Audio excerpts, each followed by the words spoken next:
Protesters who rioted at Sydney's Villawood Detention Centre overnight are now appealing for help.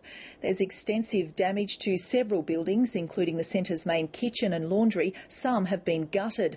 The riot squad was sent in when the protest became violent and security staff were attacked. Reporter Keith Breen is at Villawood. Keith, things are obviously quieter now, but it was a different scene last night. That's right. But what had been a peaceful rooftop protest during the day turned violent around 10 o'clock last night.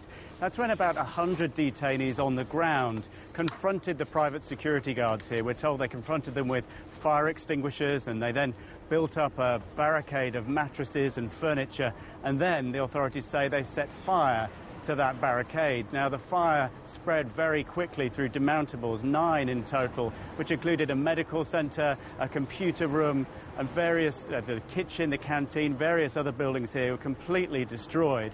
Now, the guards withdrew because they're not equipped to deal with a situation like this, and the riot squad were brought in. They had to bring the situation down to a calmer level before the fire services could access the building. This is how the immigration spokesman described what happened when they arrived.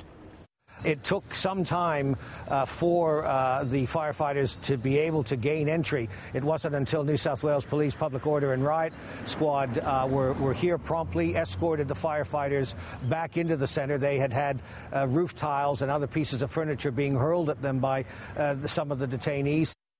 Right now, some of the detainees are still on the roof and the riot squad has been called in again. What's happening at the moment?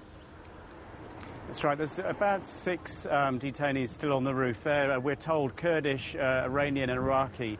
They're still on the roof, but the authorities appear to be taking a very non-confrontational approach with them at this stage. The riot squad are still on site.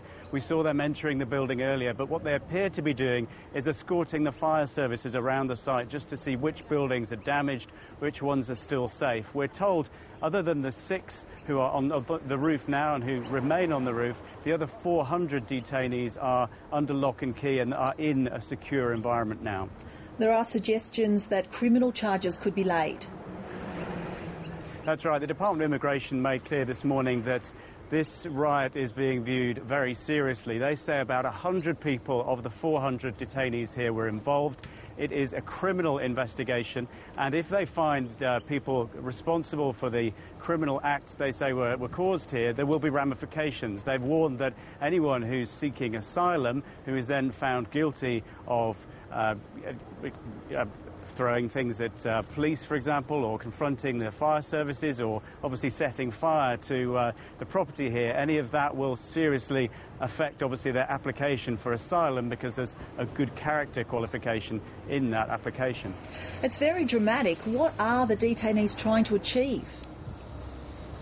Well, it's been an interesting morning. We've not heard much from the authorities in terms of those 6 who are on the roof, but a short while ago they managed to get through to some of the people on the roof, and so we were able to hear a little bit about what they're experiencing at the moment and why they're there, and this is what they had to say through a translator. We just wanted to attack Detention. We did not hurt anybody. We did not attack the security. We did not attack the firefighters. Why are we still here? What crime did we do to stay in the detention for a long time? Very briefly, Keith, there's a lot of damage done there and 400 or so people need to live somewhere. What happens now? This is the question which we haven't been given the answer to yet. There's 400 people here. It's virtually at capacity, and 9 buildings have been completely destroyed. You've got to wonder whether they can keep those 400 people here or whether they'll have to move them. But there's been no word as to where they would be moved, because obviously other detention centres are also running close or at capacity. Keith Breen, thank you.